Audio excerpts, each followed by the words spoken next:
Bonjour à tous, je vais vous présenter l'algorithme de Antinder, le jeu auquel vous avez participé hier soir, ou en tout cas certains d'entre vous. Donc je vais réexpliquer le principe pour ceux qui n'étaient pas là hier soir, et ensuite je détaillerai quel choix algorithmique j'ai fait pour vous répartir dans vos différents groupes, parce que cette question a été beaucoup posée. Donc le Antinder, donc le principe du jeu, c'est que vous avez tous les participants ont rempli un formulaire, donc il y a N participants, on va partir du principe que c'est un multiple de 5 pour que ça soit plus simple, mais ça s'adapte facilement si c'est pas un multiple de 5. Et Q questions, qui sont un nombre de questions auxquelles les participants ont répondu.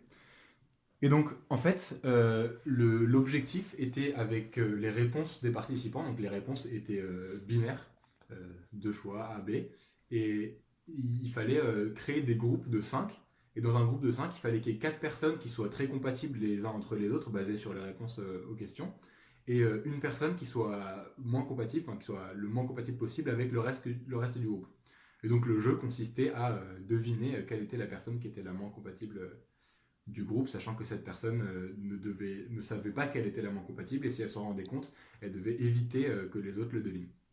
Donc ça, c'était le principe du jeu, et donc je vais vous expliquer comment fonctionnait l'algorithme qui a créé ces groupes-là. Donc dans un premier temps, on va dire, on va partir de n égale à 15 pour l'exemple. Donc on a 15 personnes, 1, 2, 3, 4, 5, 6, 7, 8, 9, 10, 11, 12, 13, 14, 15. Et la première étape de l'algorithme, c'est de faire des groupes de 4 de personnes très compatibles. Donc on va commencer par, on va tester toutes les possibilités de groupes de 4. Et à chaque groupe, on va lui attribuer un score de compatibilité. Donc je mets une note ici, ça sera dans la partie 2 que je vais expliquer comment on attribue ce score de compatibilité.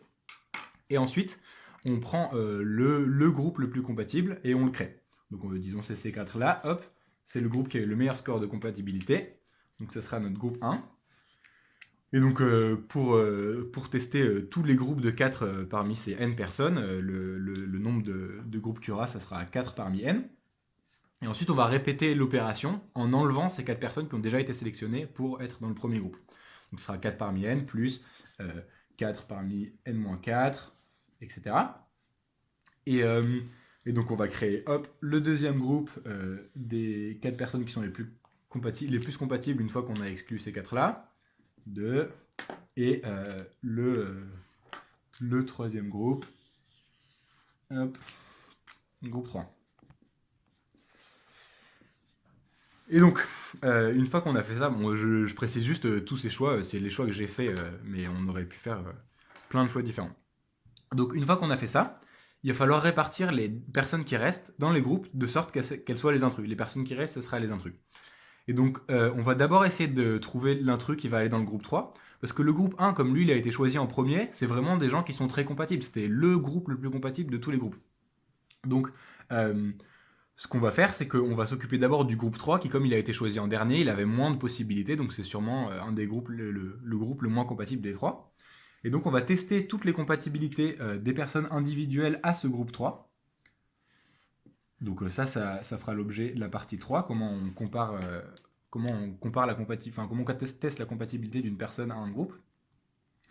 Et une fois qu'on a fait ça, on va mettre dans le groupe 3 la personne qui est le moins compatible avec ce groupe-là. Donc on va dire que c'est celle-là. Donc on la met dans le groupe 3 et on l'enlève. Et ensuite on répète le processus avec le groupe 2. On regarde les scores de compatibilité des 2 personnes qui restent avec le groupe 2 et on met celle qui est la moins compatible. Hop.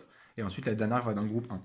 Donc là, on voit qu'il n'y a pas de test d'incompatibilité de la dernière personne avec le groupe 1, mais le fait que le groupe 1 ait été choisi en premier fait que normalement, on verra la différence parce que c'est le groupe vraiment le plus compatible.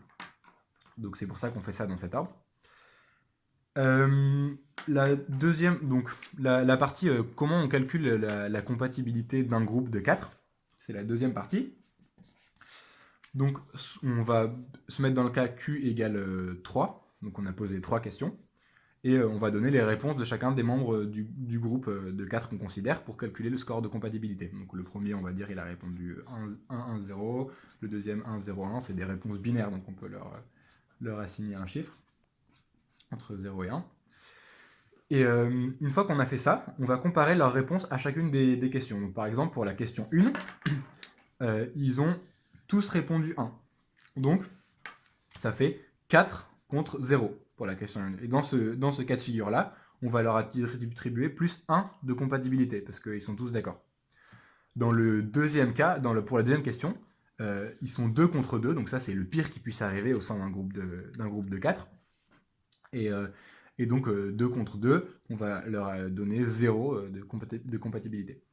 Et ensuite, pour la troisième question, ils sont 3 contre 1, et donc, 2 contre 2, on va leur affecter moins 1 de compatibilité, parce que c'est le pire qui puisse arriver.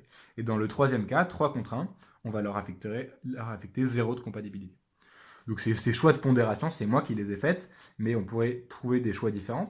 Et donc là, si on regarde la compatibilité de ce groupe, ça va être 1 plus, moins 1 et plus 0. Donc ça va être, ils auront 0 en score de compatibilité totale.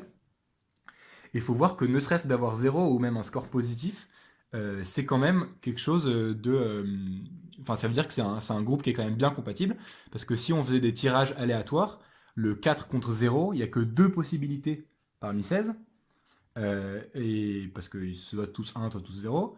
Le 3 contre 1, il y a 6 possibilités parmi 16, et le 2 contre 2, il y a 8 possibilités parmi 16. Donc on voit, si on calcule l'espérance de ce score de compatibilité, qui va être négatif, et donc ne serait-ce que d'avoir un score de compatibilité positif ou nul comme dans ce cas-là, ça veut dire que le groupe est déjà en soi un peu compatible. Plus que ce qui scorerait un groupe en moyenne, tiré au hasard. Et donc, une fois qu'on a fait ça, on crée le groupe, et ensuite il faut la troisième partie, c'est de calculer le score de compatibilité d'un individu dans un groupe. Et donc pour faire ça, on va rajouter un individu qu'on va dire il a voté 1, 0, 0. Et on va voir est-ce qu'il est compatible avec ce groupe dont on a parlé précédemment. Donc ce qu'on va faire, c'est que pour la première question, le groupe était complètement d'accord. En fait, on va regarder vers quel côté penche le groupe, s'il penche plutôt vers 1 ou plutôt vers 0. Donc là, le groupe penche clairement plutôt vers 1. Et comme l'individu penche vers 1 aussi, on va rajouter plus 1 de score de compatibilité entre l'individu et le groupe. Pour la deuxième question, le groupe est à 2 contre 2, donc il ne penche pas vers un bord ou un autre. Donc peu importe la réponse de l'individu isolé, on va lui affecter 0. Et pour la troisième question, le groupe penche vers 3, alors que l'individu penche vers 0. On lui enlève 1 en score de compatibilité avec le groupe. Et donc enfin, cet individu, il a 0 de score de compatibilité avec ce groupe-là.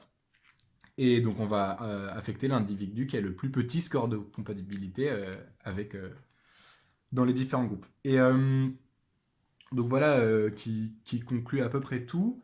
Mais donc par rapport à la complexité de l'algorithme, qui est quand même quelque chose d'important à prendre en compte, parce qu'il fallait qu'il marche mais qu'il tourne. Si on regarde là comment ça marche, c'est cette somme-là, donc 4 parmi n, c'est en n puissance 4, et on le somme, donc ça va être du n puissance 5, je pense.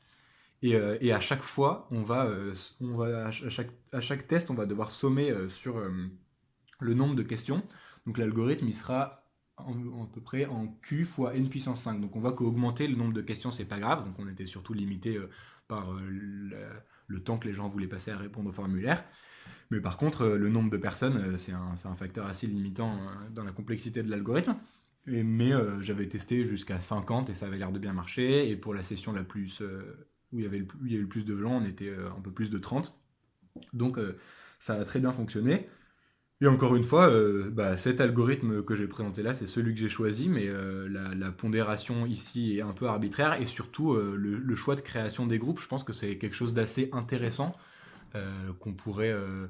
auquel on pourrait réfléchir plus profondément, parce que par exemple, au lieu de prendre le groupe le plus compatible, ensuite les enlever, prendre le deuxième, etc., on pourrait tester toutes les combinaisons de groupes de 4, regarder les compatibilités à chaque fois, et trouver la meilleure combinaison, parce que par exemple, peut-être qu'en créant un groupe avec les éléments les plus compatibles, on va peut-être s'enlever des éléments qui auraient pu être très importants pour d'autres groupes. Et donc on aurait pu faire ça, mais faire ça, ça aurait été beaucoup plus complexe algorithmiquement. Donc ça aurait été le moyen de trouver la meilleure solution, mais ça aurait été beaucoup plus complexe algorithmiquement parce que il aurait fallu tester toutes les combinaisons de tous les groupes de 4. Donc je trouve ce problème assez intéressant, et s'il y en a qui veulent y réfléchir un peu et me proposer des idées, je suis preneur. Et sinon aussi peut-être des idées pour améliorer, peut-être faut trouver une heuristique qui marcherait peut-être moins bien ou différente et peut-être améliorer la complexité parce que ça reste quand même en n puissance 5. Pour notre cas, là, ça allait, mais si on veut faire ça avec beaucoup plus de gens pour que ça soit à une plus grande échelle et du coup encore plus intéressant, ouais, il faudrait peut-être trouver des solutions comme ça. Donc je vous remercie beaucoup d'avoir joué, j'espère que le jeu vous a plu pour les gens qui ont joué. J'espère que la vidéo a été assez claire pour ceux qui voulaient des détails sur l'algorithme. Et merci d'avoir suivi et c'est notre dernier jour de campagne. C'est un peu triste mais c'était un grand plaisir de faire ça avec vous.